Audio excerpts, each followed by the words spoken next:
पाकिस्तान को मजा चखाने का इससे बेहतर अवसर नहीं, अभी नहीं तो कभी नहीं। हम पाकिस्तान के उन लोगों के खिलाफ नहीं हैं जो पाकिस्तानी नागरिक हैं, और पाकिस्तान के उन लोगों के खिलाफ हैं जो भारत को दुश्मन मानते हैं। निर्दोष लोगों पर अत्याचार है, लेकिन अगर अपने 26 गए हैं तो कम से कम कानून तो वहां से होना चाहिए। आपने एक कहावत सुनी होगी, खिसियानी बिल्ली खंबा नोचे। यही हाल अभी वर्तमान में पाकिस्तानियों का है।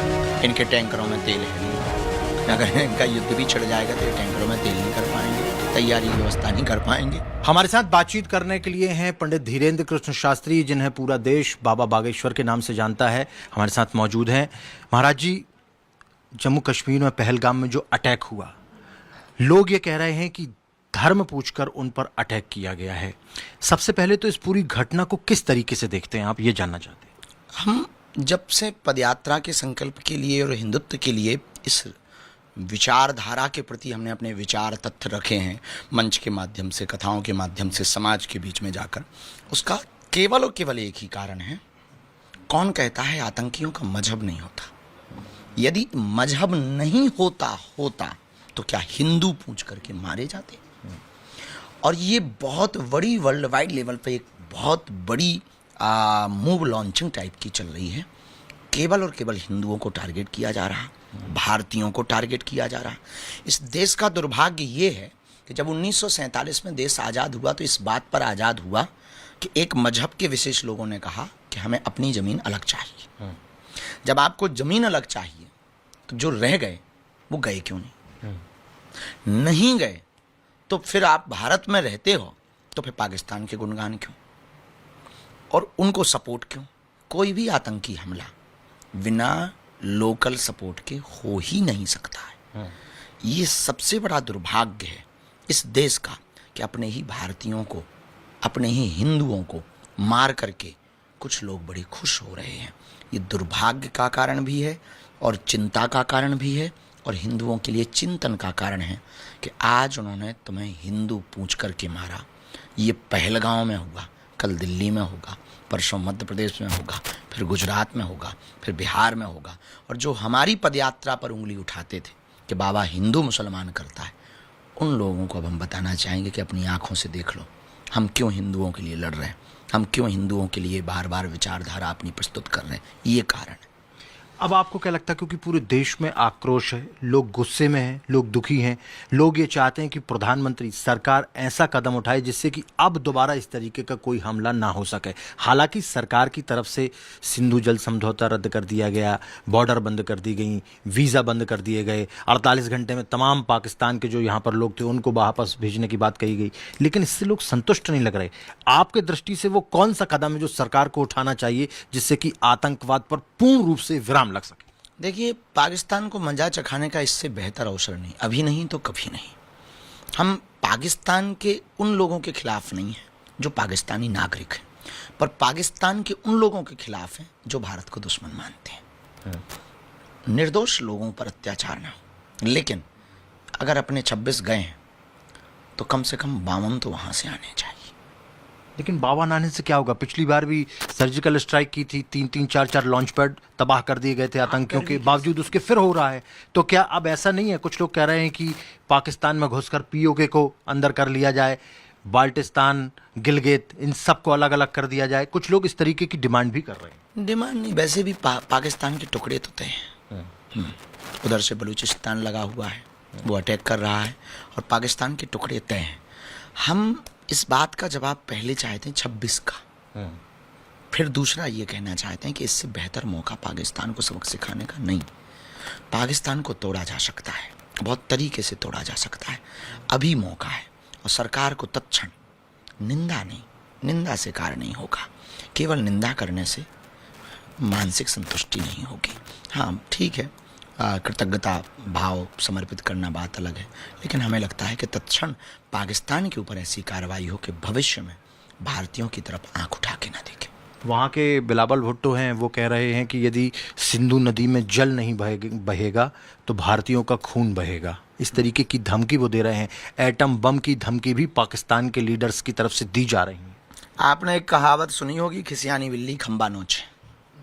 यही हाल अभी वर्तमान में पाकिस्तानियों का है। इनके टैंकरों में तेल है नहीं है। अगर इनका युद्ध भी छिड़ जाएगा तो ये टैंकरों में तेल नहीं कर पाएंगे, तैयारी की व्यवस्था नहीं कर पाएंगे। एटम बम की रही बात, तो एटम बम उनके पास भर थोड़ी है, अब मैं अपने पास है, क्या वो अपने देखने के लिए या फोटोशॉप के लिए थोड़ी लगा रखा है। और हम भारत सरकार से कहेंगे ये जो परीक्षण कर रहे हैं, बार बार मिसाइलों का परीक्षण कर रहा है, युद्धपोतों का परीक्षण हो रहा है, ये परीक्षण होने की वजह सीधा दागना चाहिए, ये परीक्षण पाकिस्तान पर होना चाहिए। लेकिन पाकिस्तान के एक मंत्री हैं, भारत के एक मंत्री हैं, पूर्व केंद्रीय मंत्री, उनका नाम है सैफुद्दीन सोज।